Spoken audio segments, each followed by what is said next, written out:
So I'm going to be talking to you in this next section about kingdom businesses, okay?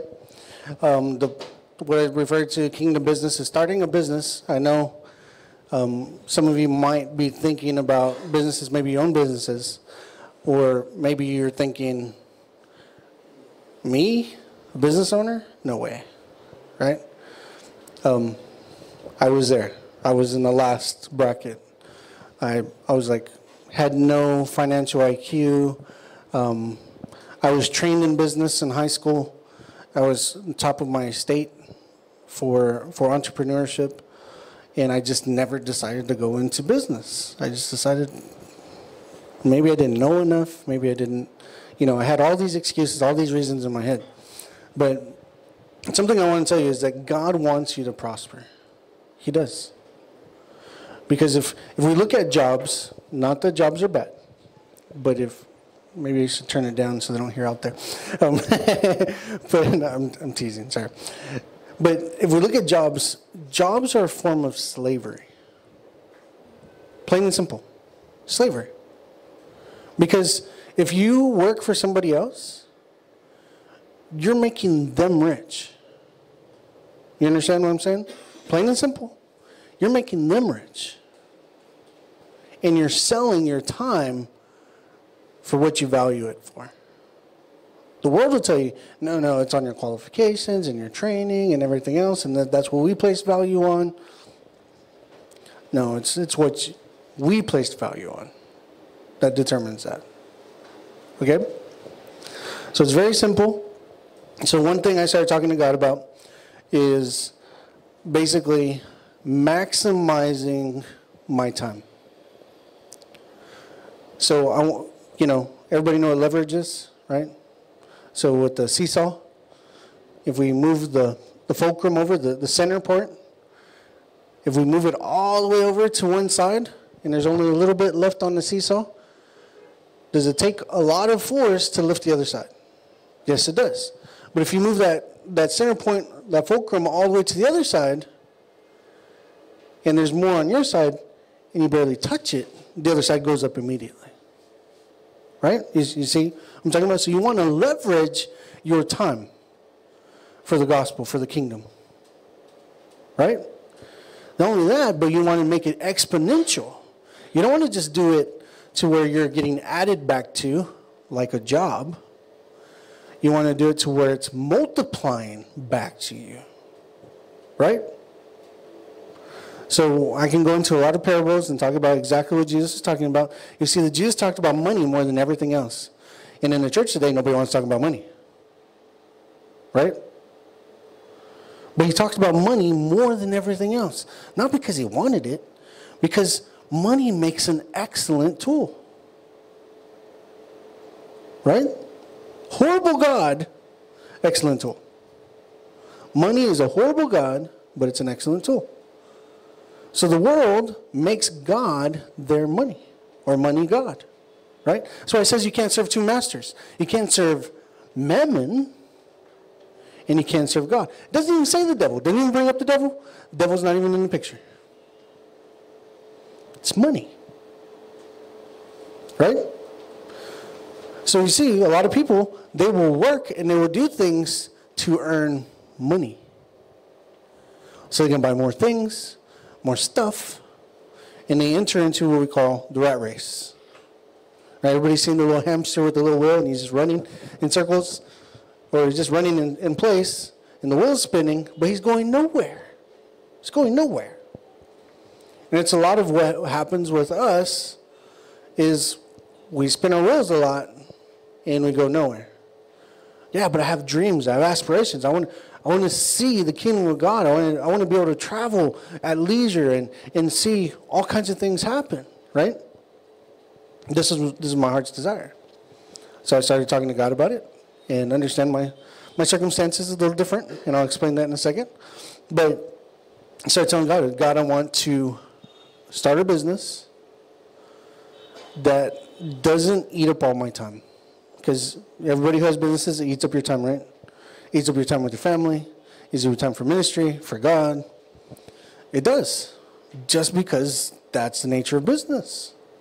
You're managing a lot of people. It's basically like having your own churches. And some people have multiple. I was with a friend this last weekend before we came, and he's got like 7 different businesses, all way different.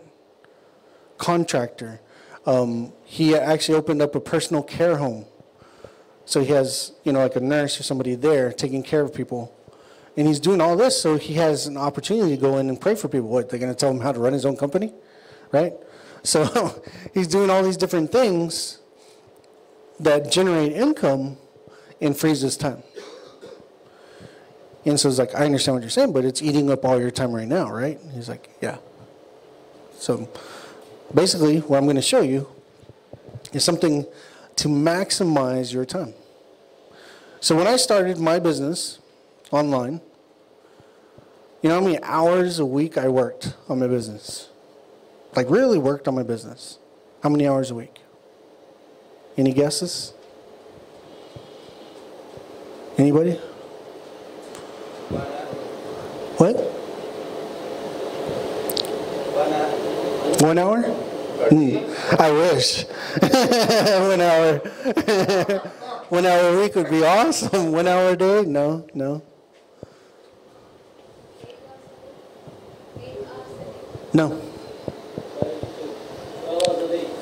12 hours a day? No. No. 0. It's actually, he's closest to it. I spent 10 hours a week working on my business. 10 hours a week. And in the first month, I made $4,000 or $5,000. This is profit. I'm not talking about gross. I'm talking about profit. $4,000 or $5,000. Next month, it jumped. I made $50,000. Next month, it jumped again. Made $70,000, something like that.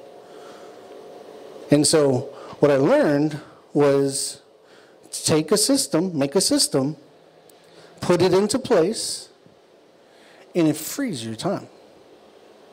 Right? So I'm going to teach you a way to do this with no overhead. Unless you want overhead. Okay, anybody know what overhead is? Well, besides the business people?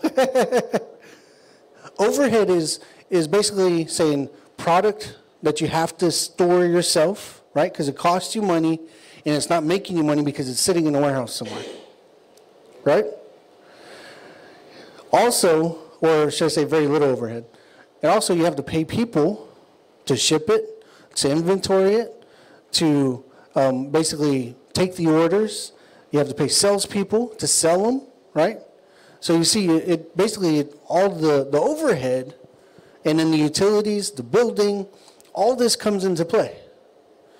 A lot of people, they don't think that way. They think, oh, well, they have a business and they make money. No. There's a lot to it. There's a lot of moving parts.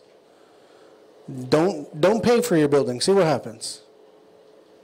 Right? There'll be a note on the door. You have been relocated. Right? Very simple.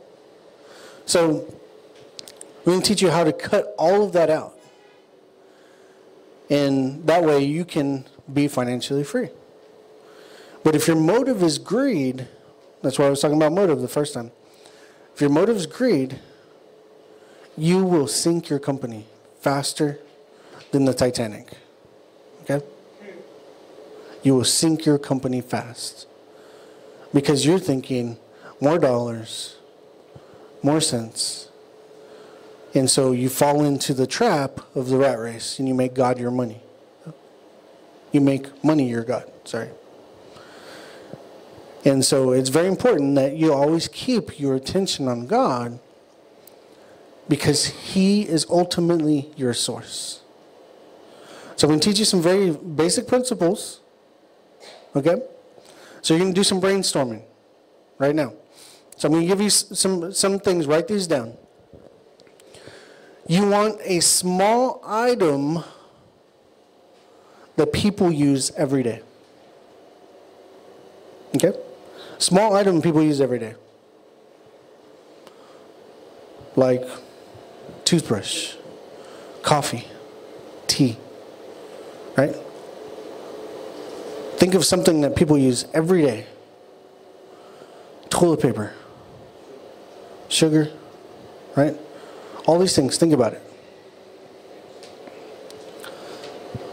You just write a list of what you would like to sell. Understand, it could be knives. It could be, like pocket knives for whittling and stuff, not stabbing people, okay? Understand, like, you want to bless your knives. You want it to be holy, right? You can sell shoes. You can sell, all kinds of stuff. The what? Petroleum? Oil? Or gas? Petrol? So there's all these different things. I really don't go into petrol a whole lot, but it's just, think of something that you want to sell. What are your likes? Because if it's something you like, then it's not a business. It's just something you like to do. You understand what I'm saying? You want something that you like dealing with, because then it's never a headache. So before I started my online business, I was an entrepreneur. I was basically fixing electronics, tablets, phones, computers, game systems. I specialized in game systems because it's what people were willing to pay the most for to fix, right? Everybody loves their games. And so I was able to charge more for it, and it was very simple for me to fix things. And I went to school to learn that. Anybody know? YouTube. I learned it on YouTube. Now, I watched a lot of movies, videos, right? Before I settled on one. Because I also used the wisdom that I had and knowledge I have. I just watch one video and then do exactly what they did and then repeat their mistake. I would watch multiple, right? Because you have to educate yourself in the market. So understand, anytime you go into like business, so there's different markets, right? So we go into real estate, what is it dealing with? Houses, buildings, properties, right? That's a market. So we go into food, that's a market. If we go into apparel, that's a market. Right? You see what I'm saying? Hygiene, that's a market. So you need to basically start off by choosing what you'd like. So I would say write 10 things down that you would like to sell. Okay? Just keeping it very simple. And so, let me check this out. Yeah. So in the United States, this design of bottle, this brand, would be Febreze. Free Breeze. Right? That would be the name of this bottle. Is that the name on here? No? No, it's not. Exact same bottle, exact same application, probably says the exact same thing in the back. Maybe it's owned by the same company, different label. You know what we call this? Private label. Private label, write it down. Private label. Okay? So when I had my business, what I did is I piggyback off of the current marketing. So what I did is I just focused on selling something that people already wanted, just used. I made a lot of money doing it that way. If I would have known what I know today, I would have made millions. Okay? With little effort. Little effort. So there's a number of companies you can use, and we'll get to that in a second. I'm trying not to jump ahead of myself. I get excited and I want to tell everything all at once, you know. Because it is exciting. Imagine having financial liberty to do whatever you want, when you want. What if you're making money without having to take phone calls or anything else, being on the other side of the world? Maybe you're ministering in an orphanage in Fiji, or South America, or Australia, or New Zealand. Or you just travel throughout India. No problem. Finances aren't a problem. Would you like that? No? Okay, maybe I'm talking to the wrong crowd. You'd like that, right? So that's basically what we're getting at. Like Manoj and some of the others, they started working, selling T-shirts, right? Perfect. But you need to maximize it. How do you maximize it? Well, people will tell you, well, you need to start your own website. Wrong. Why? Because the next thing you have to do is drive traffic to your website, right? You have to drive people to your website. So what do you want to use? What do you want to utilize? What does everybody use today on a regular basis? Anyone? Online what? Online portals. Okay. Facebook. Facebook. Shopping sites. Shopping sites, right? Like Amazon. Y'all have eBay here? eBay. There's Etsy. There's all kinds of stuff. So maybe you like creating stuff. Well, I like creating decorations like necklaces, hair ties, scarves, different things like that. The what? Can we serve the tea here? Yeah, that's fine. I have no problem with that. Yeah. And so, you see, you will get your tea. Look for things you're more likely to buy, because then you have a motivated buyer, right? So, basically in business, we have motivated buyers and we have motivated sellers, and we love them both, okay? Because when you're a buyer, you want a motivated seller, because you get it cheaper, right? You can go to the market. In some places, you can talk them down from the price they're asking. They're expecting you to talk them down from the price you're asking. Same thing with housing, right? They'll tell you, oh, I want this much for it, when it's really valued here, because they want to have that room to talk, so you can talk them down. Okay? So you want a motivated buyer, somebody who's already looking for your product, and will go to a place that's familiar to them so they can buy it. Okay? So this works on every single site. Okay? It's not very complicated, it's not very hard. It's very easy. So you've chosen a product, and you choose a site. I would say start with one. You can start with multiple if you're daring. But if you're going to make mistakes, it's easier to make it on one platform and not multiple. Okay? Or should I say, you want to make it on one website, not on multiple websites. Because if you get it down on one site, you can use that in every other site and make a lot of money very fast. I only used eBay. I used eBay and made a lot of money very fast. Friends started bringing me their stuff, their junk. They were going to throw it away. I said, can you sell this? I look up the value, right? So I didn't just look up the price of what they were sold for or what the used price would be. I looked up the value, what somebody was willing to pay for it.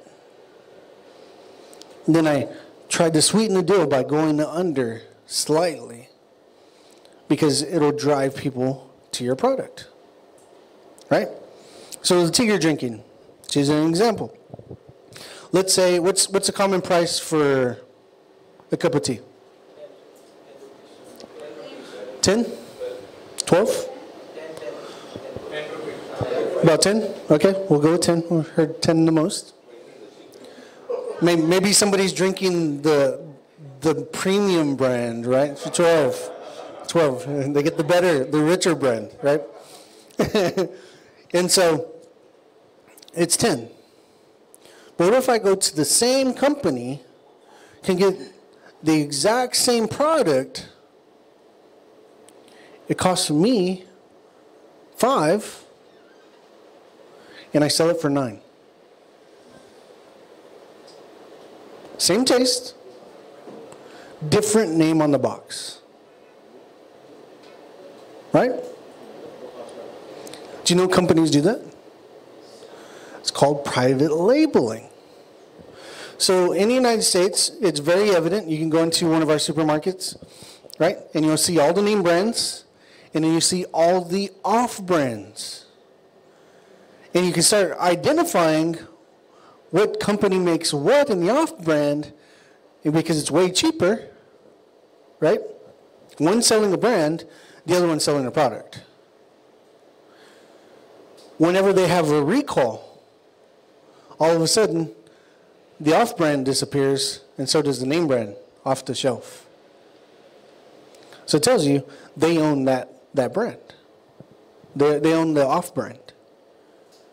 So they're making money multiple ways. So if you jump on Amazon, I can show you some tools, which I plan on doing.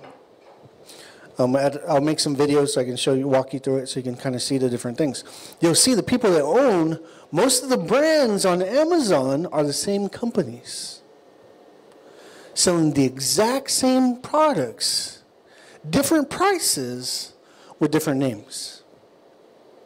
Yeah. Different labels on them. And they're making lots of money.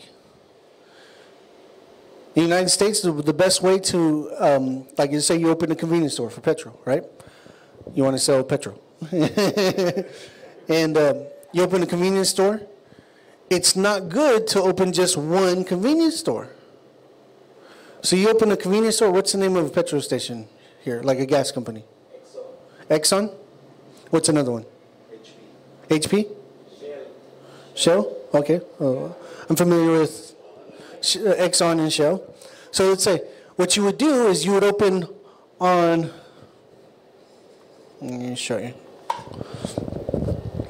You would find an intersection, right? Not curling, but straight, right? And you would open a store right here.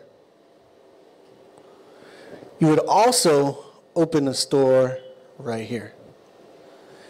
This one would be Exxon. This one would be Shell. Do you know that? If you go to any place and you see multiple stores, look it up. Same owner. Same owner. Different name. Same owner. What are they doing? They're winning either way. With the United States, we're really big on franchises, right? We got McDonald's, we got Burger King, we got KFC, we got all these different franchises. And the people who own one franchise quickly learn, if I'm going to put a McDonald's, right, I'm going to put a big M here, then I want to buy a Burger King, put a Burger King there. Or across the street, right? Over here, I would do chicken, KFC, Kentucky Fried Chicken, right? And over here, I would put a Church's Chicken. So what are you doing? You're creating a hub, driving all the traffic to where you're at, right? Because what's the first thing you think? Oh, there's a bunch of businesses there. There's a bunch of places I can eat. I can go there and make my choice. And usually, when you see a community of these, it's the same owner. Smart. Very smart, right? So what we do is, whenever people do this, they're thinking locally. Is it bad to think locally? No, it's not bad to think locally. You can do it. You can make money. You live comfortably that way. This will eat up your time. Okay? So let me show you a better way. Online. So on an average basis, Amazon,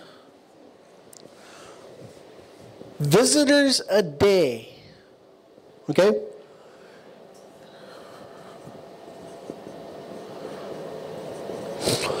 About 200 million people. Every day. You don't get that in traffic going back and forth down the street. Right? These are potential customers. How many of you jump online and you're looking for something and then you get distracted by something else? Oh yeah, I like that too. Yeah, I'm going to buy that. And you end up buying multiple things that you weren't even interested in. Right? That's what this does. eBay.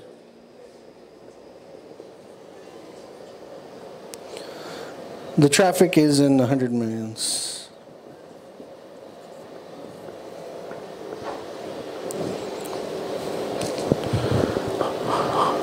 Think about this. People are happy with tens of thousands of people entering their store on a monthly basis. Right? This is daily. Daily. So I got the app for eBay and I put it on my phone so I can keep track of my sales, right? And I fell in love with the sound. Cha-ching. Right? That's what it makes whenever you sell something. It goes cha-ching. And every time we would put up a product, it would sell, because we had established, there's something else that's important once you start a business, and that is, what's the word I'm looking for? Reputation, right? Reputation. So your reputation equals, any business people? Where does your reputation come from? Quality. That's one part. Plus what else? Customer service.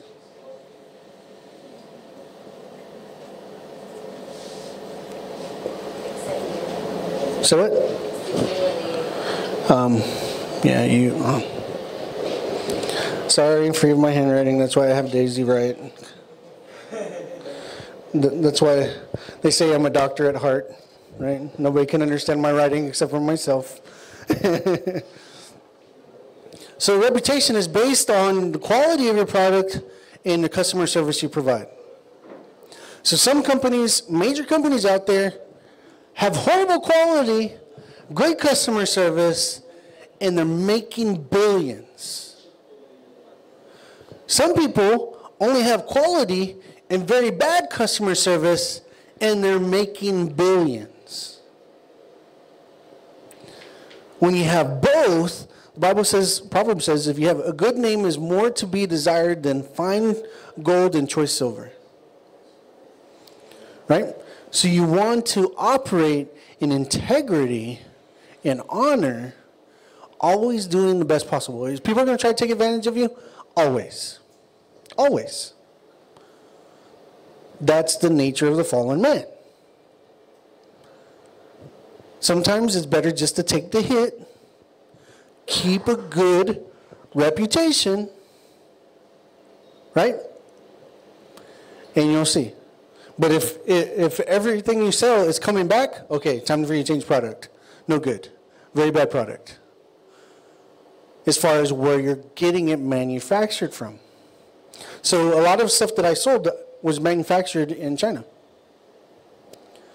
A lot of stuff that you have available to you here in India ends up in the United States. 4 or 5 times the price what you would pay for it here. Do you know that? You have incredible opportunity living here in India. Incredible opportunity. The shirts that you have, that quality, we'd pay $30 plus in the United States for. For that quality. Easy. People look for quality. Comfort, everything. Like Daisy, she can tell you. She's very picky on that stuff. The fabric cannot scratch you when you move. I mean, like, she's very picky. You know? And so, like me, I'm like, what? That scratches you? I never noticed before. You know? But it's very interesting, but everybody's different, right? So it's important to pay attention. Pay attention to things. A lot of people overlook that I can probably buy this for $2.50 a bottle and sell it for I'm talking about in the United States, right? $2.50 a bottle in the United States at the store. You know how much this costs? Probably 90 cents, $1.20. So yeah, $2.50 on sale. It's usually like $3 or so. Yeah, $3 or $4. Okay, that's not the point. So, see, thanks. You threw off my mojo. I'm joking. So when you're thinking of a product, something that you want to pay attention to is the weight. Okay. Because you have to pay extra for shipping. People pay attention to that. When you order something, do you look at the weight? How much the shipping cost is going to be to get it to you before you make your final decision? You don't? You do? Who does? Most people do, right? You're special. So it's just, paying attention because you want to get the biggest bang for your buck. So what do you think really drives sales on Amazon and eBay? Anybody?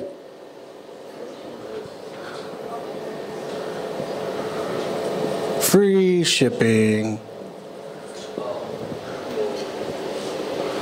Right? So again, we look for value. What's the value of a product? So understand, everything on your list, it might not have the right value. It might be negative value for what you would pay for it. You understand what I'm saying? Do I need to clarify a little bit? So for instance, let's do an example. Can you erase that for me, please? Let's do an example. Let's use this again. Yes, all of it. All right. So let's say I find that I can buy this, get my own label on it, right? Because it means I'm going to have to get somebody to design it, which there's websites for, and there's plenty of people who can do it for super cheap.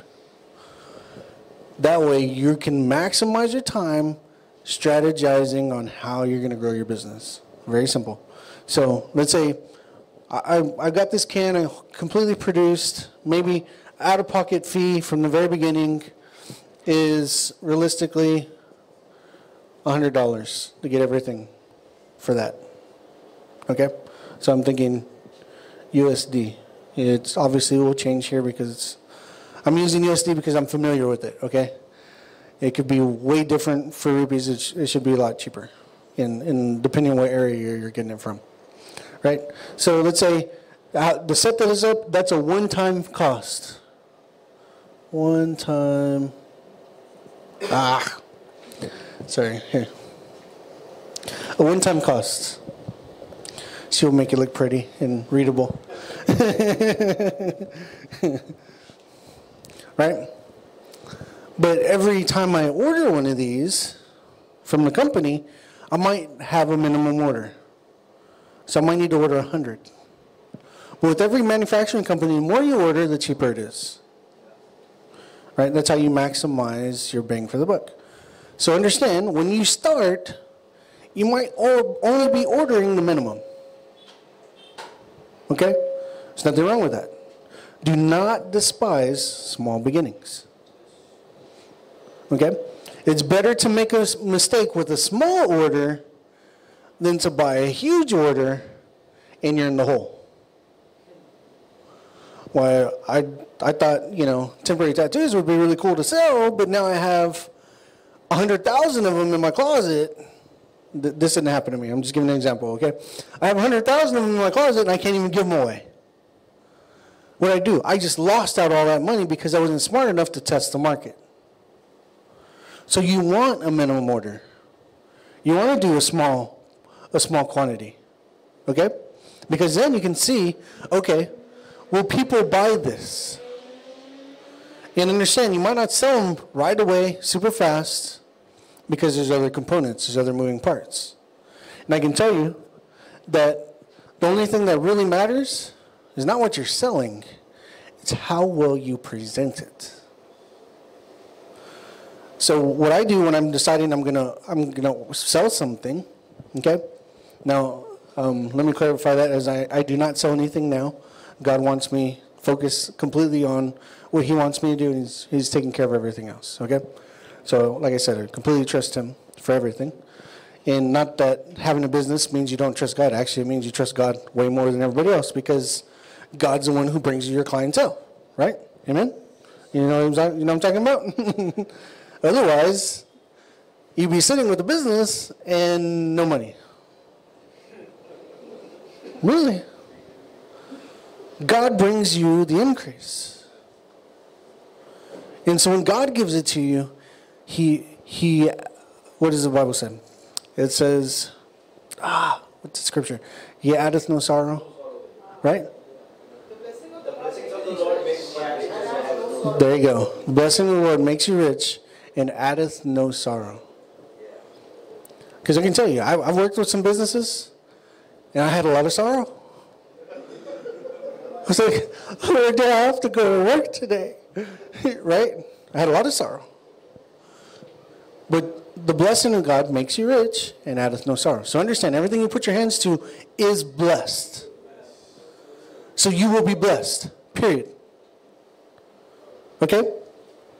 So understand that. Understand that anywhere you go, you carry the blessing and the favor of God. Don't just say it. Believe it. Trust it. And I guarantee you, when you go into a restaurant, pay attention. Nobody's there when you show up. Within 10 minutes, 15 minutes, it's packed out. Right? Anybody ever noticed that before? It's not because they saw you sitting there and they're like, oh, they look like cool people, so this must be a good place to eat. No, it's because of the favor of God is drawing them to you. So imagine owning your own business, understanding that. You see what I'm saying? He brings people to you. Okay? So, let's look at this. Let's go back to this. I'm sorry. Went on a little bunny trail. So, real quick, let's say we can get this manufactured for a cost of $2.45. But I can only sell it for $2.50.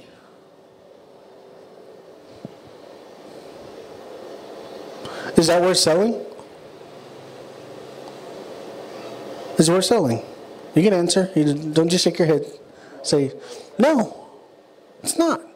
Because the Amazon has a fee. Amazon, sorry, eBay, they all have fees. So if you sell something, they get a percentage. So even if I sold at this, let's say 10%, right? So that's another 25 cents. Yeah, 25 cents, right? So I've got to add this to this, and then, right? Well, I'm sorry, this to this, and then subtract it. So it comes out to $2.75, $2.45. Is that a great deal? If you like losing money, you don't do it. It's a bad deal. Wipe it off the table. No. Try to find a better manufacturer, somebody else who can do it. Manufacturers are expecting you to bargain with them. Don't go with the first number they shout out at you. Always do, is this the best you can do? So I write this down. This is something you want to say to every manufacturer you talk to. You're going to have to do some calling. Okay, you're gonna have to do some more legwork. It's gonna take some time to get it up and running. But what you want to tell them is, I am a new company, and I will be ordering large volumes in a short amount of time. Are you lying? No. Because you understand, you carry the blessing of God. You will be ordering large volumes in a very short amount of time. I guarantee it.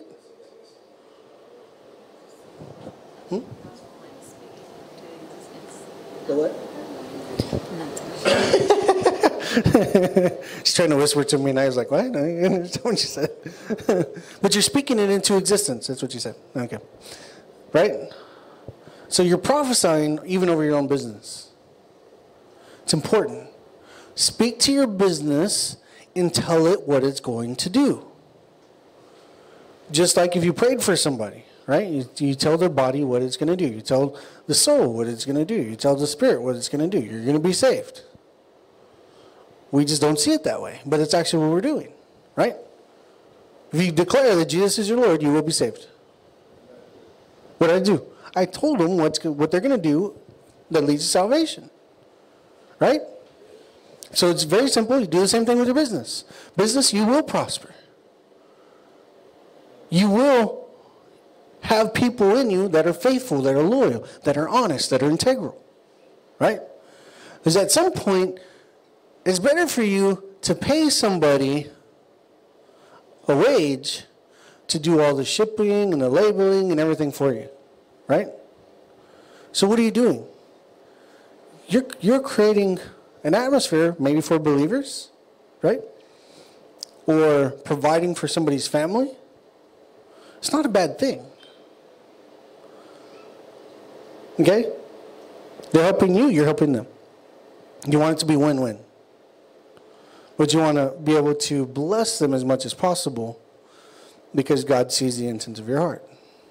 Okay? You understand what I'm saying? So anyways, so go back to this. So let's say we find an excellent supplier of air freshener. They have a different bottle, a different look, but it doesn't matter, right? Because you can sell whatever you put your hands on.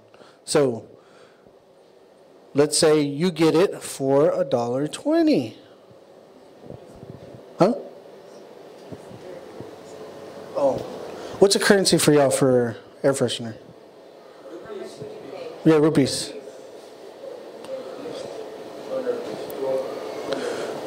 $200?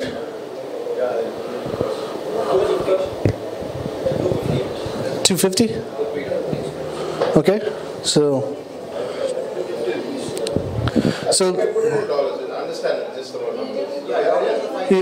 is it okay in dollars? Okay, because it was mine. So let's say I get it for $2.20, right? And understand that's with shipping, that's production costs and everything for 100. So that cost me, well, multiply it by 100, yeah, 120 bucks. Okay? Right, for 100. This is a price for 100. Okay? So for 100, which for air freshener, you're probably going to have to order a minimum of 1,000. Please understand. Okay, it just depends. I don't know the market here in India. Something you're going to have to research. You're going to have to do the legwork for and learn. Okay? So let's say that's it. So this is what I need to get over. This is my loss starting out, my investment. Okay? See, it is investment. So here, remember, we can sell it for $2.50 plus 25 cents. So $2.75 is what it's gonna basically, no, I'm all confused in my own math. Sorry. So the cost is $1.45, and I can sell it for $2.50, right? So then that's $1.05 on every single one you sell. So let's say in a week, maybe 2 weeks, because that's how long it'll take you to sell it, in a week or 2 weeks, you will make all this money back. So you'll make 100 of them, 105 in profit. So it covers your costs, right? Now, here's a mistake you do not want to make. You want to write this down. Don't spend this money. Don't spend it. What do you think you need to do? Reinvest.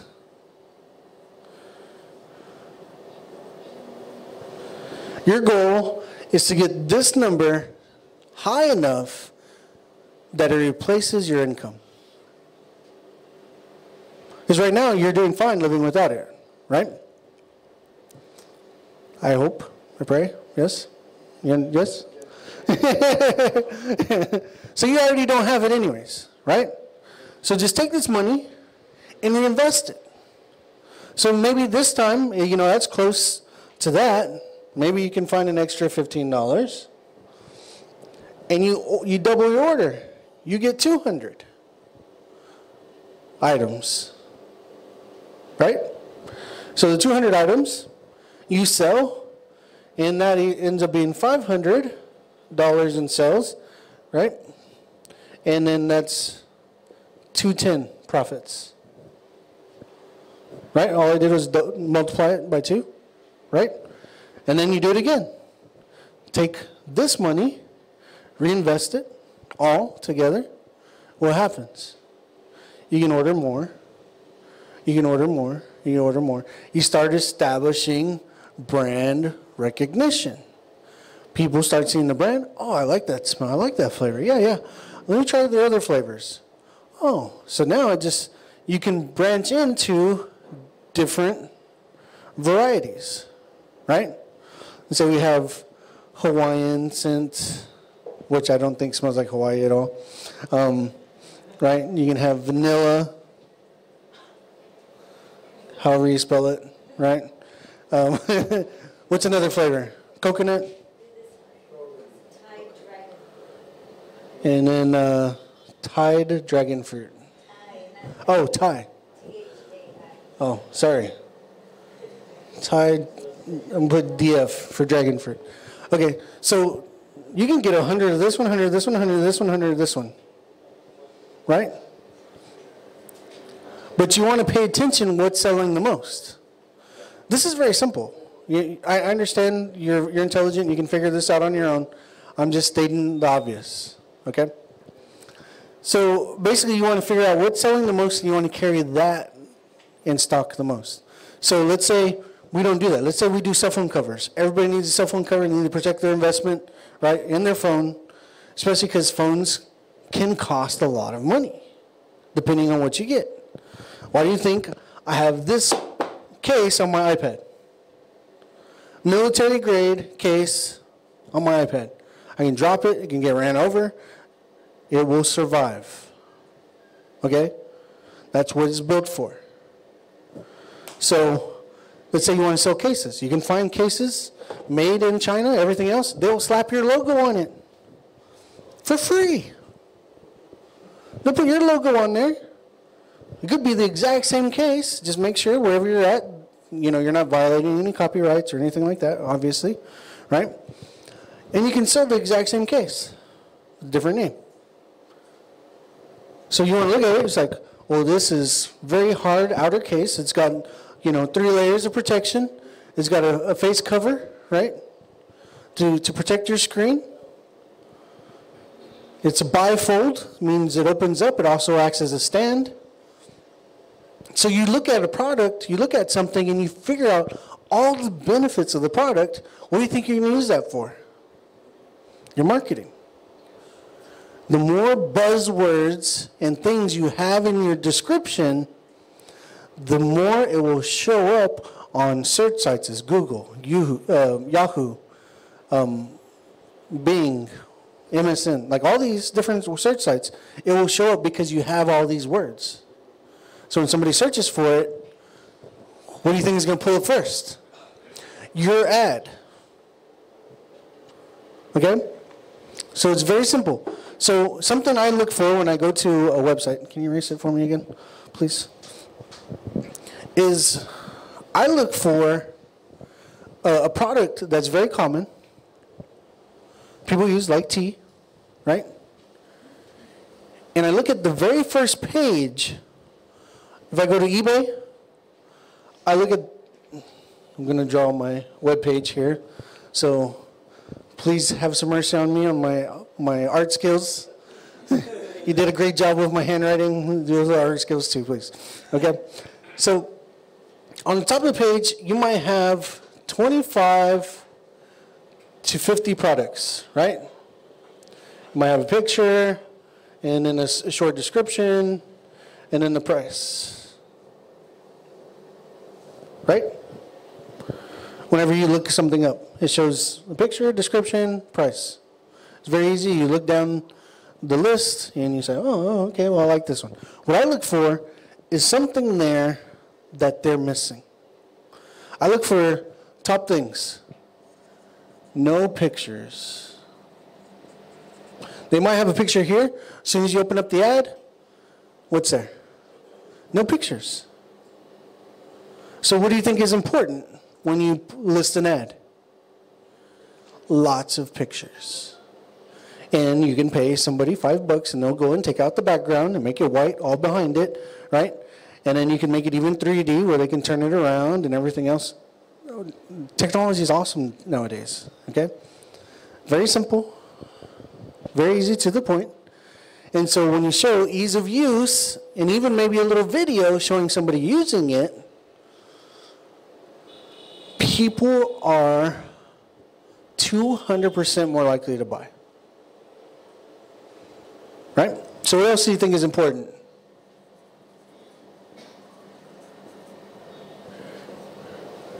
Reviews, right?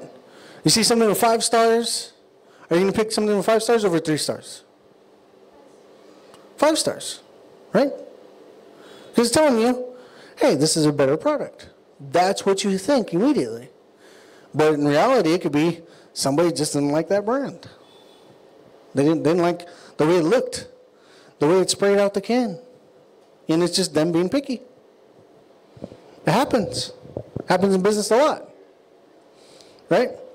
So the thing is I look for somebody with low reviews. Because that means I can knock them off that first page and become number 1 very quickly. Did you know that most sales are done on the first page of your search? On any internet sell site. Most people stay here on the first page. It decreases by 50% on the second page. 75% by the third page. Do you know that? So what's your goal? First page. So nowadays, they have cool things that they didn't have whenever I had my business up and running, is they have ads. So as soon as you meet all the requirements, you put good pictures, you put up, let's say, I look for bad descriptions as well. Right? Something that doesn't give enough information. So obviously you do the opposite. You make a really good description, use a lot of buzzwords, you make sure it's fully understandable what you're presenting. You want to use a lot of pictures, even a video. You want to have great reviews. Understand when you first start, you're not going to have any reviews, but it's all about customer service. Right? Somebody has an issue, they're more likely to give you a good review if you help deal with their issue and do it speedily. Okay? So that's where my 8 out of 10 hours a week went to. It's very easy to do with people because it's all over the internet. You're not on the phone with them. You say, oh, how may I help you? Well, I had this issue with your product. Oh, okay, would it be okay if we send you a brand new one for free? What is that going to cost you? It's going to cost you some money. You might lose some money. But overall, you're gaining what? Reputation. A positive review. Right? So, for instance, one of the bad things I did is I got into cell phone chargers, right? Now understand, the only reason it was bad is because I had a bad supplier. The manufacturing company I was buying them from did a horrible job making these chargers. You know what I sold them for? Anybody? $3. You know what I bought it for? $1. So it was 200% above my cost. So every time I sold one, I could buy two more. Problem was, they weren't good enough quality to last. So I ended up giving two of them away for free and made zero. Just to end up on top. Because in eBay, and even Amazon, well, Amazon goes by the product, right? So the reviews go to the product itself. But in eBay, the reviews go to the seller, okay? So anybody who makes a review, it's like they're reviewing you, not your product. So you want good reviews, okay? You understand? So sometimes you might just need to do a refund. It might be cheaper to do a refund. Sometimes they don't want a refund. Sometimes they just want the product. So understand, work with them. Understand what they're wanting, what they're asking for, and make sure that you can get it to them, okay? So again, you want to be on the front page. So at first, you might need to spend a little money, make an ad that puts you on this first page, okay? But then you'll see, I was selling 200 cases in one day. In one day. You know how much I was making off each case? $2.50. Yes. Yes. Yep. You know how long it took me to pack everything once I got a system in place? Yep. I did it in 45 minutes. 200. 45 minutes or less. It was once systems are important. Systems are very important. It's a process, right? So I created a system that whenever something would sell, it would print out from my computer and it would sit in the printer. So all I had to do is go and grab the printouts, just double check them to the cells, right? And then I would cut out the shipping label because they send you the shipping label when somebody sells, right? Because they pay for the shipping. Unless you put free shipping, and then you have to pay for it yourself. You know, there's different things there, okay? Understand what I'm saying? So, however you work it, make a system that works for you. And you want something light because it increases your shipping cost. Okay? You understand, it's just simple math, simple understanding. It's not complicated. Yeah, plus if it's light, it's cheaper. I would send 2 cell phone cases in one package, cost me the exact same to ship both of them. So it's like I saved my shipping on one of them, bless you. Right? You see the importance of it. You want it small. You don't want it 60, inches long. Then it's an odd shape and it costs just as expensive as sending something that's 200 pounds. So you want something that can fit, simple, small, everybody uses every day. A box of tea, right? You want to pay attention. How are you going to box it so it doesn't get damaged by the time it gets to them? Take all these things into account. And if you need to write down how much it's going to cost you, make sure you sit down, you plan out all your costs first before you start selling. Okay? Shipping, packaging, printing, the fees, and then the cost to get it, right? And you'll see, I was buying these cases for like $18. I was selling them for $30. But after all the cost and everything, the shipping, because I did free shipping, I was making Oh, okay, so let me explain free shipping. My wife's like, make sure they understand free shipping. So I listed it on eBay as free shipping, okay? So is the shipping free? No, somebody's always paying for it. Either you or the customer, right? So what I do is I figured if I sold them for $25, that would be an awesome deal plus shipping, which would be another $5. Right?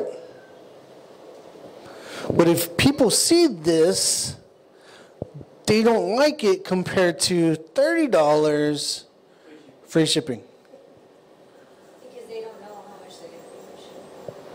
Because here they don't know how much they're going to pay for shipping, right? Here, everybody likes the word free, right? Everybody likes the word free. So what does it tell them immediately?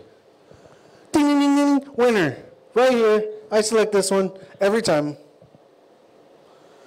All I did was add my shipping cost into what I'm going to sell it for, and I sold it. Okay? So $200 a day. I started building up. I got up to 1,000 a day.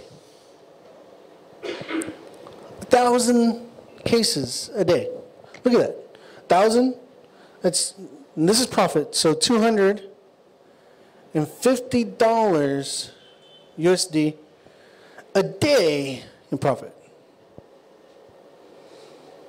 How would you like that?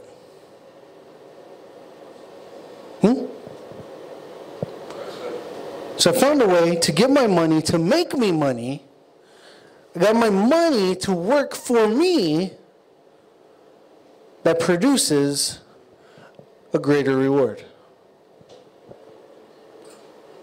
So could I have priced this at $45, $35? Easy. But remember what I said. It's not about greed.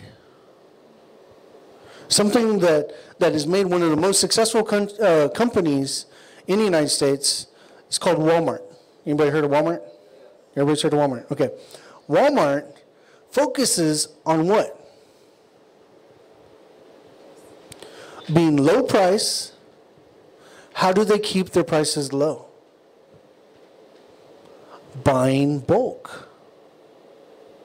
Buying massive amounts of products. Right? So pay attention. They might only make maybe $1 on each item in profit. But they do it in bulk. So when they sell an item, they're selling hundreds and thousands of these things. Hundreds of thousands. So making, in a day, a lot of money. Is this complicated? Is this too complicated? See how simple it is? And you can set this up very easily online. You know how long it took me to set up? 30 minutes. We can jump on a computer right now, all of us, and set up an account, get it ready for selling in 30 minutes. And if you already have your pictures, if you already have your product, you already have what you're going to sell it for, you're already ahead of the game. You can have it all set up in an hour and be selling in an hour. You can be making money on hiking shoes or backpacks or whatever. You decide what you want to sell and you find a good price for it and you sell it. But you want to do it with, remember what's the secret word? Private label. So when you talk to manufacturers, ask them, can I get my own brand name printed on this thing? Yes? Okay. How much will that cost? Is it a one-time setup fee? Sometimes it's a setup fee. It'll be $75. Maybe $250. Right? It might, well, again, understand I'm thinking USD. It could be way cheaper here in India, especially if you're working here in India. Right? Buying companies. Yes? For these things, for selling online, you need some licenses, right? No. Like when you were getting stuff from China, you needed some import-export license. No. yes, you require to have your IC code. Yeah, if I'm buying crates of stuff, which you ultimately want to get to, right? Then yes, you have to have an import license, and they tax you on it and everything else. So that's something in the future to be thinking about. But if it's small, then normally, well, in the United States, they don't charge you any taxes for it. Us, like when we tried to go online, we had Here they do, to get and a then certain that's license. another thing. When we wanted to go online, we had to get a certain license to go online. Yeah, well, there's things to pay attention to, and make sure you take that into account. But if it's a one-time fee, then it's worth it, right? So there's a statement, mind your business, okay? It's not being rude. It's actually a business term, knowing exactly how much money you need to make it worth your while, right? If you mind your business, then you'll see things ahead of time before they come into play. So you can see, like, housing market. You can, if that's your business, you'll know when the housing market's going to rise and when the housing market's going to fall, because you pay attention. You mind your business. So know your product. Do research. You might I spent weeks researching. In my free time, it wasn't sitting in front of the TV or on the computer or anything else. If I was on the computer, I was researching what I was going to sell next. And once I figured it out, it's like, okay, I'm sold on this. This is what I want to sell. Then I would order a test product, right? See if I really wanted to sell it. I got it. I checked it. I handled it. I played with it. I did whatever I could to it to see if it was worth me putting my name on it, right? So your brand is just an extension of you. So you decide if it's worth putting your name on. If it is, then start selling it. Order the minimum requirement. Like I said, it might be 100, it might be 1,000, it might be 100,000, depending on how big or small it is and where you're getting it from. And once you get that going, you'll see. It'll start emptying. I started off with 25 speaker systems. They were given to me. They were given to me. I got them for free. 25 speaker systems. I sold them for $75 each. What they were worth? $125. But they were an old technology, so people weren't interested in them. So the value got reduced. I got them for free, so anytime I sold one, I was making $70. Well, a little less than that. About $65 each one. After shipping and taxes, right?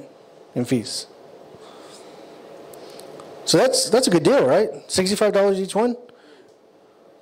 In 2 weeks, I sold them all. And people would bring me other stuff. Oh, you sell stuff? Okay, this is what I want for it. So they'd tell me what they want for it. I would list it, sell it at a price that would benefit both of us, depending on what value I can find out, about it. And that's what I would use. So, see, I keep talking about value and price and costs and everything, right? There's entire websites now that do everything for you. Do you know that?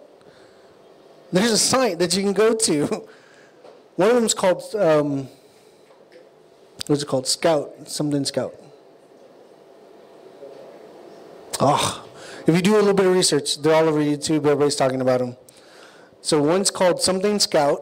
If you type that in, put Amazon products, right? Put Scout, Amazon products. It'll bring up several of these companies. And so what you do is you go in, you find a product number, like on Amazon, you plug it in, it'll tell you how much they paid for it. It tells you how much they paid for it and how much they're selling it for. And then it tells you how many sales they had in the last day, last week, in the last 30 days. It tracks everything for you. So you can see if it's worth you selling. Right? So I'm telling you, they make it so easy to make money nowadays. It's extremely easy. I have friends, They make millions of dollars. And they're playing golf. Because all this stuff is selling on a regular basis. This can be your reality. It's very simple. It's not complicated. It's very simple. Does this help anybody? Yes? So, which one? Scout? Can't move my phone. Just unplug it. Yeah. I'll tell you for sure right now.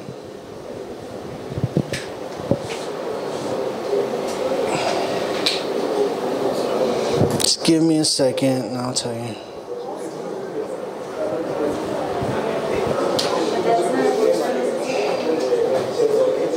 I gotta hold my hand just right to get the what?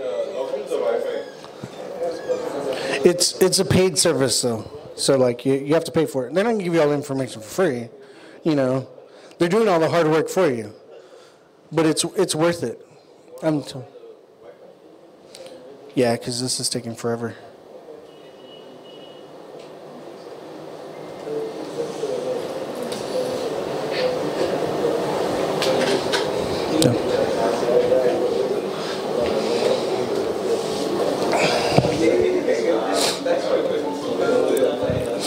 Yeah, so you understand this is very easy. It's very easy to do. It doesn't cost you a whole lot of overhead until you want to like hire people to do it for you.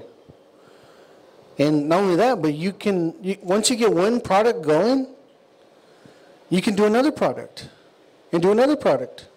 What do you think happens? It becomes exponential, right? There's a guy that I haven't met personally, but there's a guy that he started off selling hiking shoes.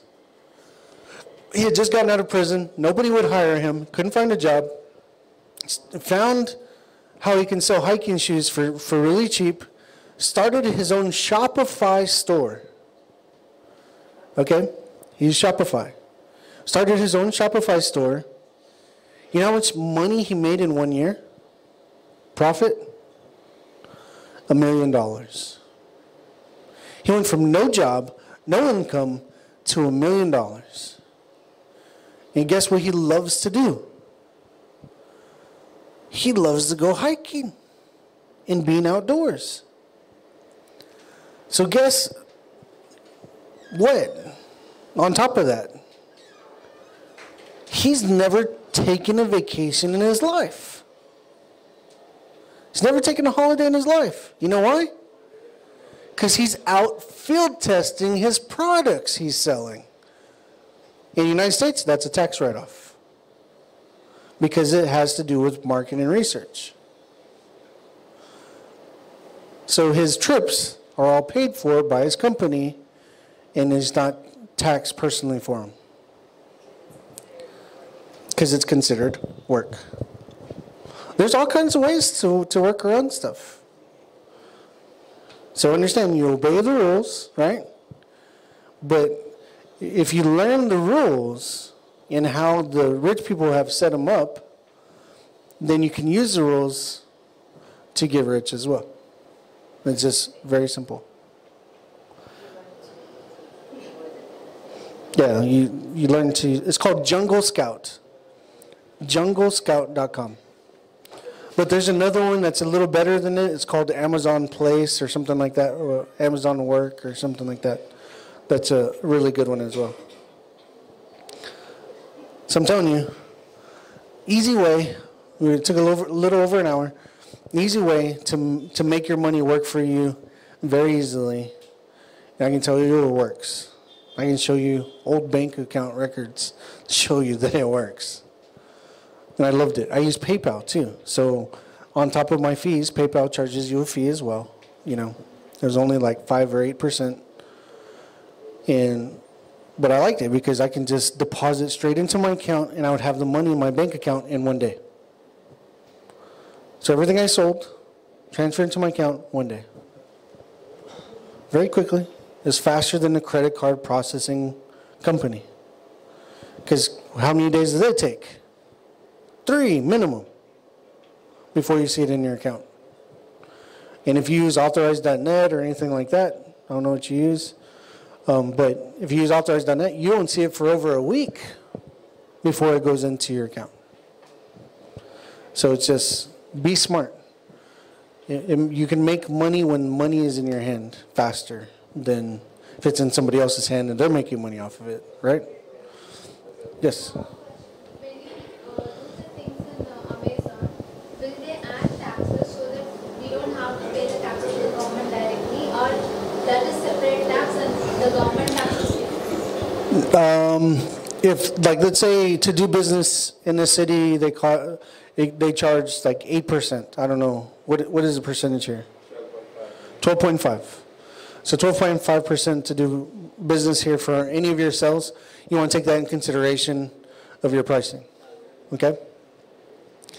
So that's just the local price. That's not the fees Amazon charges on top. So you want to pay attention to everything.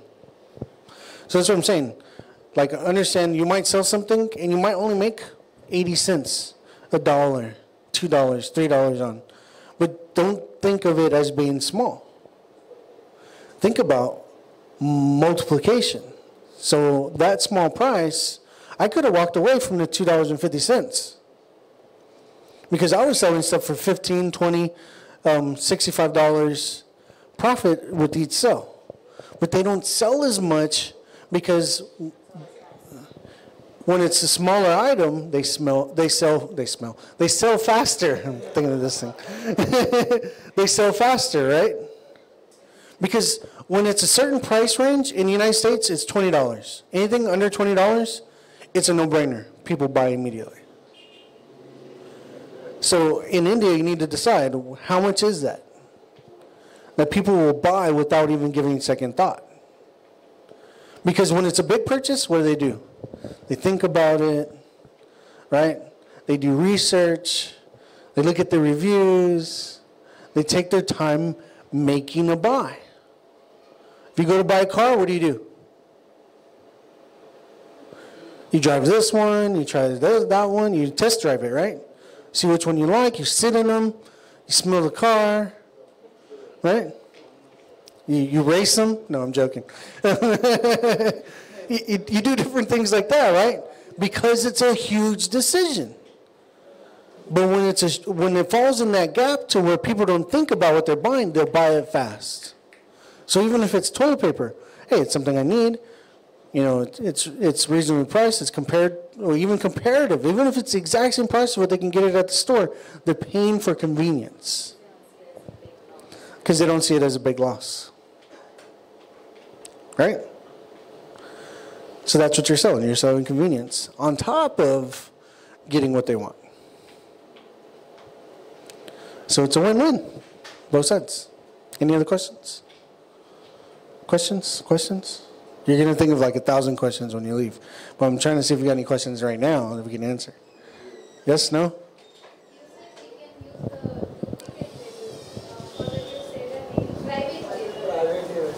The what? Private label. Private label, yes. Is it not illegal way? No, it's legal. That's what we are doing, right? We are printing our own labels. We are making manufacturing. Yeah, private labeling is legal. Now, copying an existing brand, like let's say we go open a store and we make Nike, right? You get in trouble. That is illegal. But if we find the same company that makes Nike and we make Do It or something, I don't know, like, you know, just do, you know, Shaja or something, I don't know, something that's catchy, then next thing you know, you're selling the exact same quality, but you're making the money. You see what I'm saying?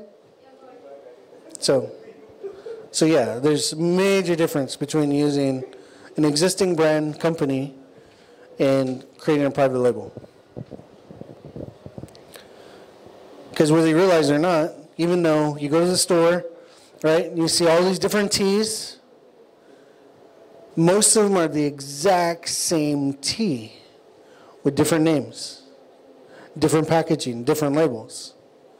In your mind, it tells you this one tastes different from this one. Did you know that? It's all in your mind. Exact same tea. It's very interesting. Some are different, but most of them are the same. And so they'll use buzzwords like premium, best roast, right? And we're suckers. Oh, that must be really good. Let me get that one. So you're willing to pay an extra couple of bucks, and it's the exact same thing. Because they've already established their brand as being good, right? So you begin to see it's all marketing. Using buzzwords that hook you. All right? Any other questions? You good? Yes? You ready to eat something? Yes? No? Maybe so? No? No? 12:30? No way? Okay. So how do you ship now because you're not there in USA, right? You said you can do it all together without your involvement. Oh, okay. So Amazon has something called Amazon Fulfillment. Okay, you know what I'm talking about? So with Amazon, they've made it even easier. For a price, remember they don't do it for free, for a price, they will, well basically what you do is you have your manufacturer, right? If I spelled that right, I have no idea. I haven't had to spell manufacturer in a long time, right? And so you purchase from the manufacturer, you have it shipped to Amazon Fulfillment.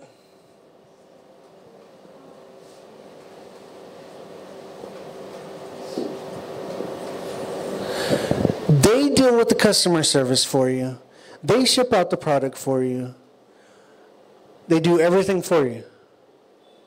So even though you might have a smaller profit on Amazon, this is the way to go.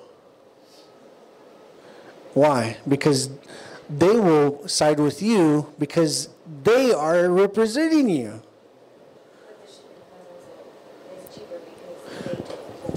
Right, and the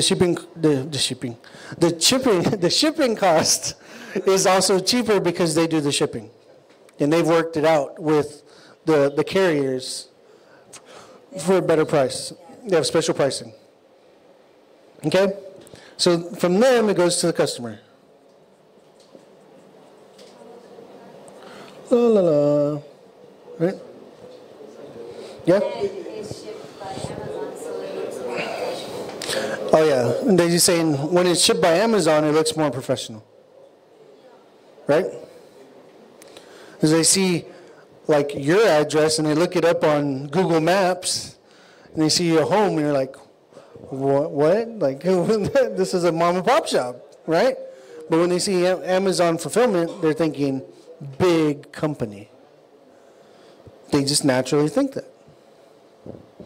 So this is the way you remove the overhead of having to deal with the shipping, the customer service, and everything yourself. They take care of it for you. So you pay extra for it or you will add that in your cost? Yes, you pay extra for it, and you want to make sure you add that to your cost. Okay?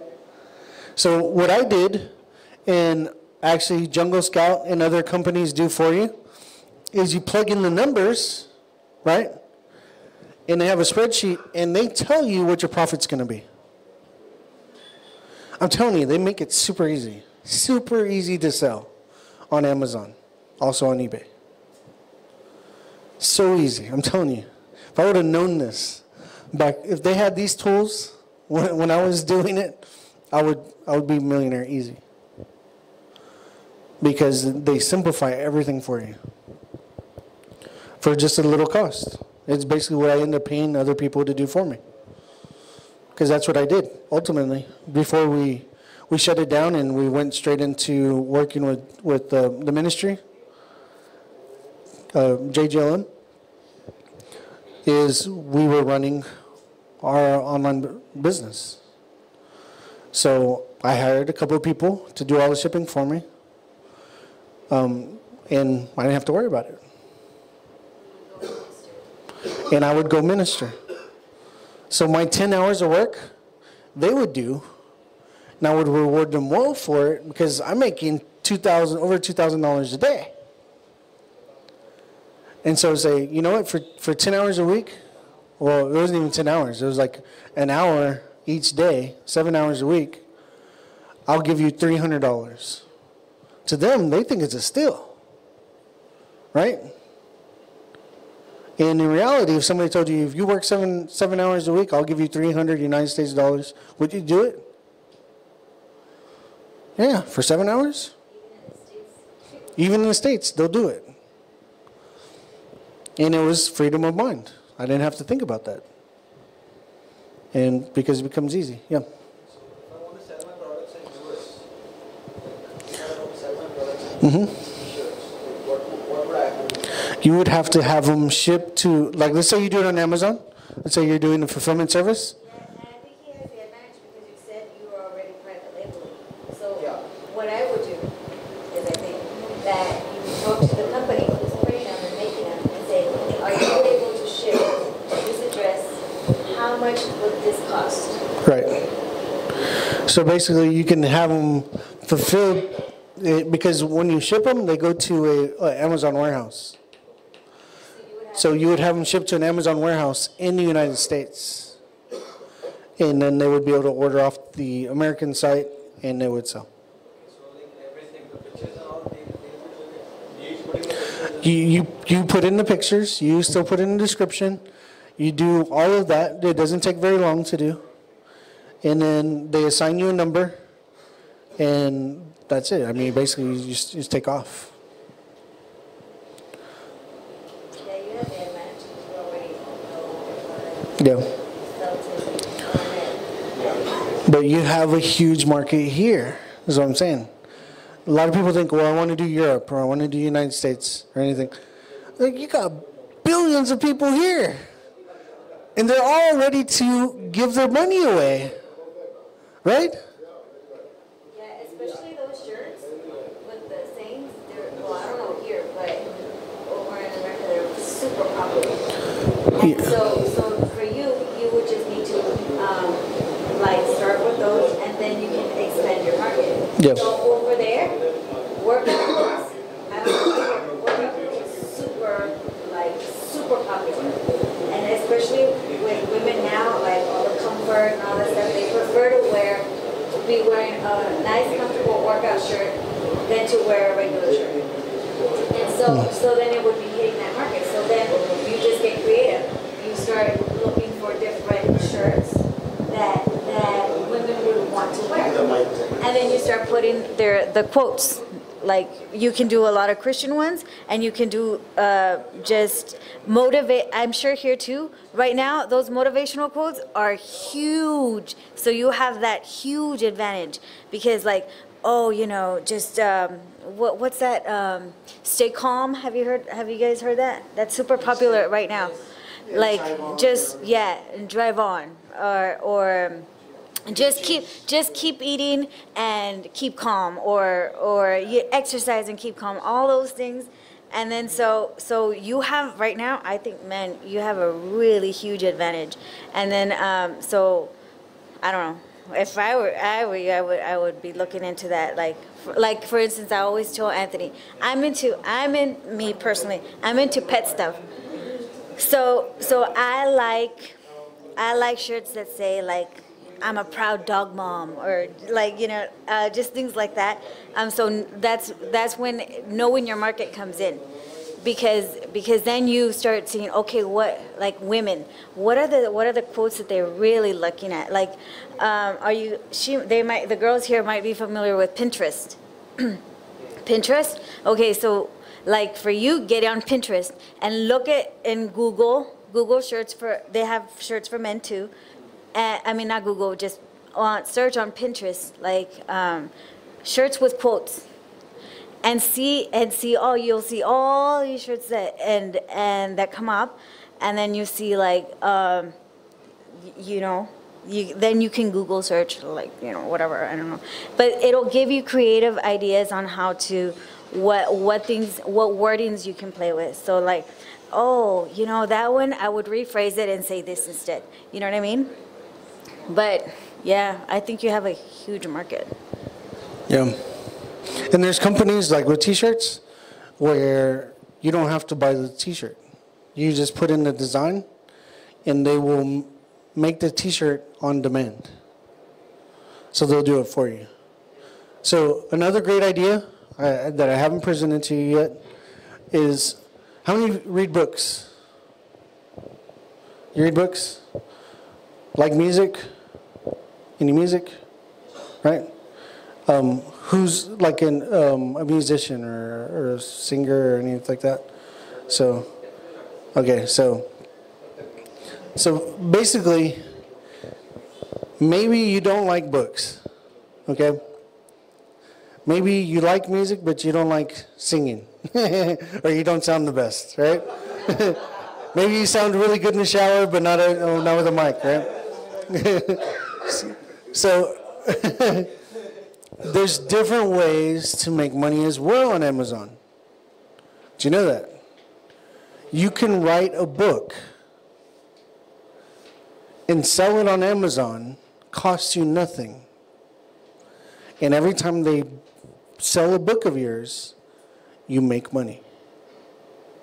It's called intellectual property. Intellectual property, sorry. Intellectual property. And so you know something that people want to know. Right? How to be a Christian businessman. You know, and you come up with a catchy title. How to be a Christian businessman in a secular world. Right? And so what are you going to talk about? Keeping your principles, keeping your morals, operating with integrity, you know, different things like that. That there's a lot of business people, they're like, I want that modeled. I want to know how they do this. What are the situations they've been confronted with, right, that need to be explained out? Don't lie, because it'll come out, especially if the book becomes huge, right? Just be honest. Share your, I'm telling you, share not just your victories, but share your faults and what you learn from your failures. And you'll see those books, they sell. You don't have to be some magnificent writer either. I can show you books from T.L. Osborne, sold millions of copies. And in his paragraphs, one sentence. Next paragraph, one sentence. And I'm like, this is genius. Because what he's saying is important. And it's so common language, nobody can miss what he's saying. And I was like, wow. I read his book, I was like, I can write. I'm not good with grammar and spelling, but I can write. You know? You can ask my wife. She's always having to go fix all my stuff. But it was like, I could do this. If T.L. Osborne was able to do this, I can do this. Right? And it could be simple truths, but you're already preaching. But how much more you can reach with a written word. Right? So don't sell it short. You can write a book, create it so it's sold on Kindle. Kindle. And you get a percentage of every sale. You get like 60% of every sale. So if it sells for let's say your book sells for $10 on Kindle, guess how much money you get? $6. And then they tell their friends about it. Guess what happens? Your book skyrockets. Not only that, but they give you the ability to go in and say, I'm going to make a introduction promotion to where I can give the Kindle book away for free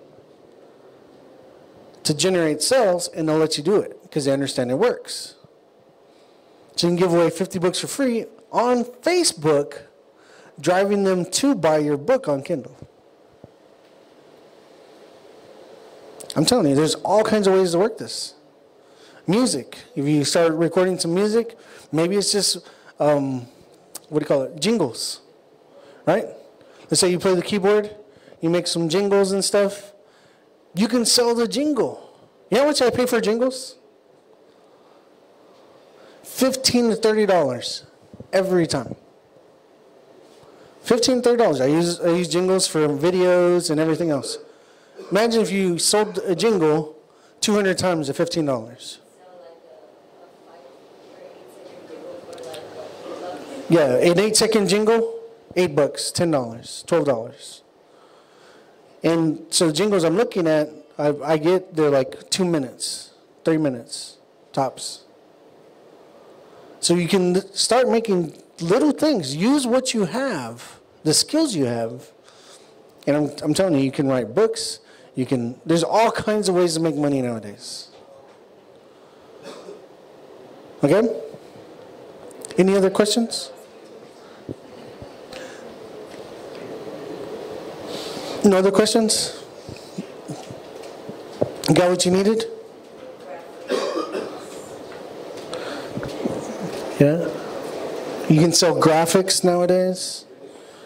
You know, if you're a photographer, there's a website you can sell pictures. It could be pictures of people walking, different areas. Untapped market. Yeah, especially because y'all have the beaches here. Yeah, you have beaches here. All kinds of stuff. I'm telling you, they sell. Yeah, like sounds, like sound, the waves, like all this stuff is like. Everything will sell. That's what I'm saying. It's just opening your mind to realize everything around you makes money. It does. It makes money. So just a quick story. Everybody heard of Robert Kiyosaki? No? Nobody's heard of Robert Kiyosaki? Kawasaki. It's Kiyosaki, sorry. Kiyosaki. Robert Kiyosaki, he wrote a book called Rich Dad, Poor Dad. Right? In the book, Rich Dad, Poor Dad, he talks about how his rich dad was teaching him business, how to make money. So him and his best friend, it was his best friend's dad, he called him his rich dad. His poor dad was the one who was highly educated, had a PhD, and had trouble financially. Right? So his rich dad had a bunch of businesses. So him and his buddy decided, well, we want to learn how to make money. So they first started off trying to make nickels. So they found a way to make nickels, and they were doing it when the poor dad came home and said, what are you doing? So, we're making money. He kind of chuckled. He goes, what do you mean you're making money? I was, yeah, we found a way to imprint on this metal the sign of the nickel, and they were making nickels. Like literally making nickels. Which is completely illegal, by the way. Don't do it. And so his dad laughed at him and then told him, no, you can't do that. That's not the way you do it. Ask your friend's dad to do it, teach you how to make money. And so he did. They went and they asked him. They gave him a job in a convenience store for 5 cents an hour. So this was a long time ago, okay? 5 cents an hour. And so him and his friend, they swept, they stocked, they cleaned that store after school every day. And after several weeks, they were frustrated. They're like, this is not good. This is a bad deal. They're supposed to be teaching us how to make money. And here we are barely making 5 cents an hour, maybe 10, 15 cents a day. This is not good. So they schedule a meeting with the dad, and they go into his office and said, well, we are not happy with 5 cents a day. So dad looks at him and smiles. He said, what about 10 cents a day? 10 cents an hour. And he said, yeah, they're looking at each other. Yeah, it sounds good. Sounds good. It's double. He said, what about 25 cents an hour? They're looking at each other like, that's really awesome. He goes, what about $5 an hour? And they're looking at each other like, okay, something's about to happen because it sounds too good to be true, right? And he said, you're still selling yourself. He goes, it's good that you got to the point of frustration, but you're still selling yourself for a price. And he sat him down, he explained to him business. He says, there's common things around you every day that you're not paying attention to because you're not thinking business. You're only thinking self-gratification. He said, so think business and you will start noticing things. He said, so somehow we walked out of that office with still 5 cents an hour, right? And we go back to work the next day. He said, but when they're at work, they noticed that the shopkeeper, the manager of the store, was cutting out the USB code, the barcode, off of comic books, and then throwing the whole pile of comic books in the trash. And they're like, what are you doing? I said, well, they didn't sell. They're last months, and we have to get rid of them every month. What do you think happened? They were like, cha-ching, business idea. So what they did is they converted their basement into a comic book library and charged 5 cents an hour for every child who wanted to read the comic books. They couldn't take them home. They had to read them there. So they had couches and everything there. And they hired their sister for 10 cents an hour to run the comic book library. And they're still working for 5 cents an hour, but now their mindset's changing. So at the end of 1 week alone, they had made over $12, which for children at that time was huge. Because with 10 cents, you could go to the movie, buy popcorn, and get a drink, all for 10 cents. Just to give you an idea. So for them to make $12, over $12, was like the equivalent of them making $1,000 today. So you look at it, there's always business opportunities around you. You just need to learn to start identifying them and deciding if that's something you want to do. Right? Sound good? We good? Still time? 30 minutes. 30 minutes? Okay. So, any other questions? Questions? You want to hear testimonies? Huh? You want to hear how basically I started the online business? Yes? No? Maybe so? Okay, so let me back up. I'm going to tell you 2 testimonies. They basically end up in one, but there's 2 testimonies. I was self-employed. Like I said, I was working for myself. I actually worked for several companies. Oh, I'm fine. I'm good. That way everybody can see me. So I was basically working for several companies. I was fixing all their stuff. I was making okay money. They were making more money than I was. I was making them rich, but like I said, I was still learning. And one day, in the United States, we have Black Friday. You have Black Friday here? You know what I'm talking about? Black Friday? Yeah? Okay, so Black Friday is a day all kinds of items or products go on sale. And it's after our holiday, Thanksgiving. Okay, so it's always on a Friday. And so we call it Black Friday because everything's like listed way below where it's supposed to be. So on a Black Friday that was coming up, I saw that there was this 32-inch TV for $132. And I'm like, yeah, I'd like to get one of those TVs for myself, put it in my room, have my own TV. Yeah, 32 inches. I'm not being greedy. It's not like I was asking for a 70-inch TV or something, 32 inches is pretty good. And so I started talking to God about it because I started realizing He's my provider. Right? And so it was just funny because I take Philippians 4:19 19, my God shall supply all my needs according to his riches and glory in Christ Jesus. I was like, well, I'm in Christ Jesus, so he will supply all my needs.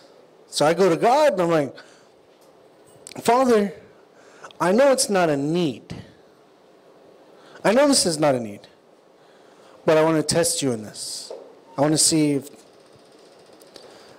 if you're truly my provider. So I told God. And so anytime I would think about the TV, I started thanking him for it. I was like, God, I thank you for my new TV.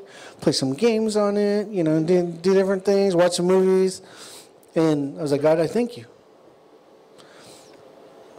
And then I made the mistake of telling Daisy what I was believing for. Because I still needed to pay all my bills. It's getting to the end of the month. So she helped me learn a lot of financially, as you can kind of tell just how she talks. Because I used to have the mindset, I see it, I buy it. Right? I worry about the bills at the very end of whenever it came down to the wire. It's like, oh, that's nice. Yeah, okay, I'll get that. Okay.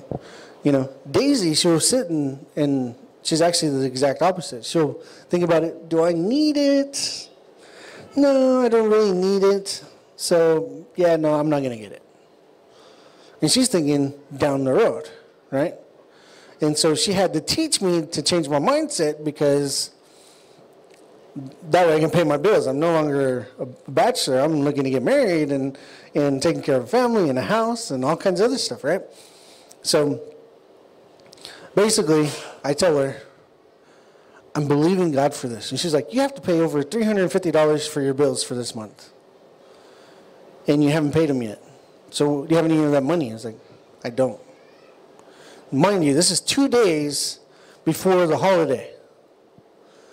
And so we get into an argument, and she's using scripture on me. She's like, you save a little, you gain a little. And this is how the Bible works. And you're abusing God, and you're abusing his grace. And she's like going off on me. And I'm like, I know what you're saying is true. I know what you're saying is true. But this is what I'm asking God for. And she's like, fine. And I'm like, which men who are married, you know exactly what fine means. Means this is not over. Right? So even though they said fine, and even though the conversation might end, did not end. And so I go through the day. I come back and I made $400. I needed $350. I made $400. I'm excited. I'm even planning out in my head. Well, that bill's not really due to the next week after the new month, so I can probably skip that bill. And no. Daisy doesn't think that way. I get home, and I'm like, because I was using her car, so I get back to her house, and then I pull out the money. She's like, great. She says, here's the $50 that'll last us through the weekend, right? Because there's feasting, there's family, there's all kinds of stuff. And I was like, okay. And it's almost like she couldn't wait to get it out of her mouth, right? She's like, so did you put aside the money for the TV? Nope. So you don't have the money for the TV? I guess not, because you just took all my money for the bills, Because she's helping me, She's like, no, you're going to put this aside. You're going to pay your bills.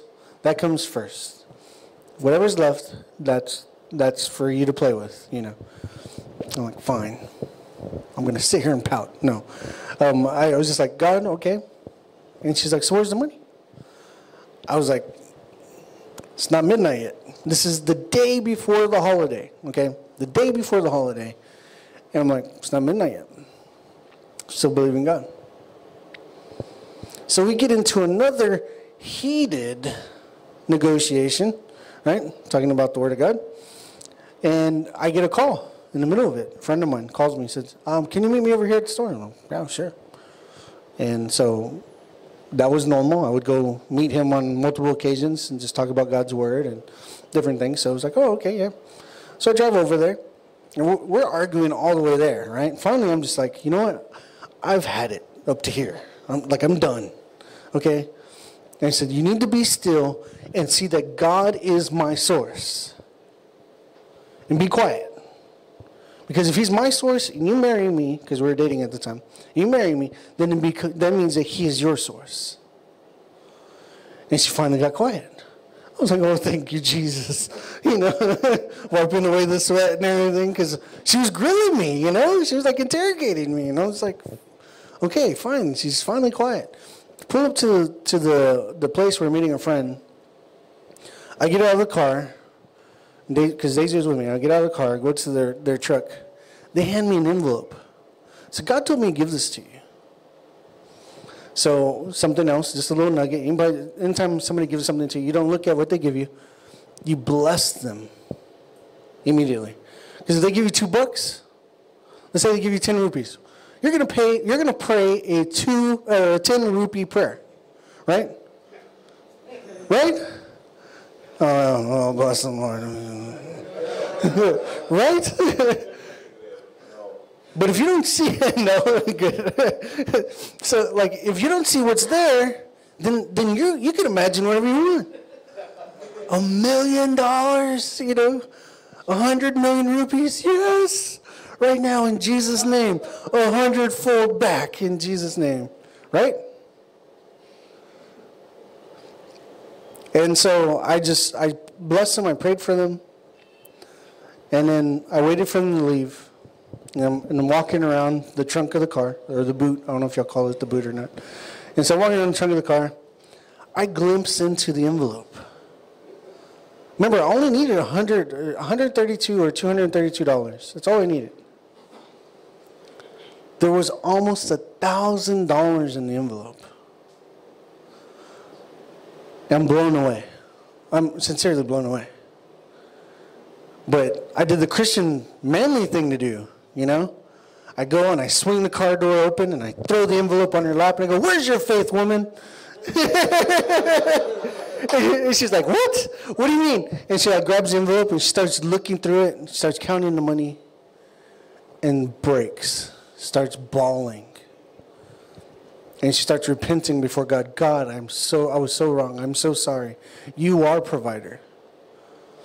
And to this day, she challenges me now. She's like, "What, you can't believe God for that?" "Oh, that's easy. You don't believe God for that?" Sorry, you know.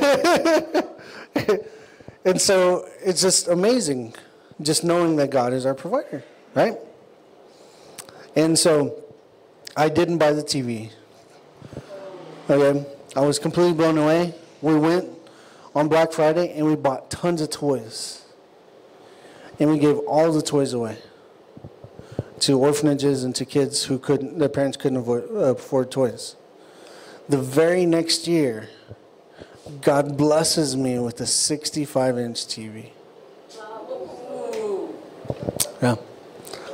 I was gonna settle for a 32-inch, right? It's like, I had this little in my hand, and God's like hiding the big TV behind his back, right? He's like, "You want the little 32-inch? I look right here. It's like, but I like it." You know? It's like, let it go so you can get the bigger one, right? And so anyways, so Christmas came. It was January the next year. And I'm having just a talk with God. And God tells me, can you believe me for $1,000 a week? $1,000 a week. I was like, I can work all day, every day, repairing electronics. I won't make $1,000 a week. Bless you. I was like, I'm kind of curious. How is he going to make this work? How's God going to make this work? You know? I was like, but you're God. You're God. I guess you can sell a cow. You know, tell him you can sell a cow, and so I can have $1,000 a week. So I'm just going to thank you for it. So I just started thanking God for it. God, I thank you. Thank you for $1,000 a week. You are faithful. Your word is true. Thank you for $1,000 a week. A month goes by. I've seen nothing. Nothing. He goes, can you believe me for $2,000 a week? I'm like, I haven't even seen the word. And you want me to believe for $2,000 a week? Well, you're God. He says all the gold is yours, all the silver is yours. And you own cattle on 1,000 hills. I guess you have to sell 2 cows a week. So I can have $2,000 a week, right? And so I did this. I wouldn't, in the middle of that, Daisy and I were preparing to get married. So I can tell you, tons of testimonies. We got married completely debt-free. The wedding dress should have cost thousands of dollars. She paid $50 for it. $50. Walked out of the store, $50 with the dress.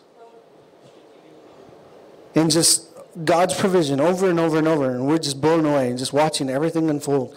All the decorations, the location, everything completely paid for. Everything. And we didn't even have it where we were at. We traveled 5 hours away and had it there. Completely paid for. You're like, this is amazing. God is amazing, you know? So we get married. The very first month after we're married is when my friends approached me and said, can you sell this online? Sure. Within that month, I was making $1,000 a week. A month later, I was making over $2,000 a week. Just like what happened when God told me, can you believe for this? And it just kept growing, kept growing. And I didn't even realize it. Daisy, she stops me one morning, and she's like, have you looked at the bank account? No, what for? There's money in it. You know, the only time you start looking at the bank account is when you're like rubbing nickels to keep warm, right? You know what I'm talking about? And I'm just like, no, there's money in it. Like, well, what do you mean? She's like, no. Go back and look at every deposit. We were making 2 and 3 deposits a week for $1,000, $2,000, $3,000. Every week. Multiple deposits a week. And so I was like, okay, like I don't see the point of this, but okay. So I go back and I look at the very beginning of it. For a solid month, $1,000 a week. And I was like, this is interesting. And then I look at the second month, and it's $2,000 a week and greater. And I was just like blown away because I realized I only was faithful thanking God for it for 2 months. But he was faithful to perform it. Even months after I'd forgotten about it. How amazing he is. And I was completely blown away. I started bawling right there in front of my computer. I had to move my keyboard out of the way because the waterworks were on, you know. And I was like, God, you're so amazing. You're so amazing.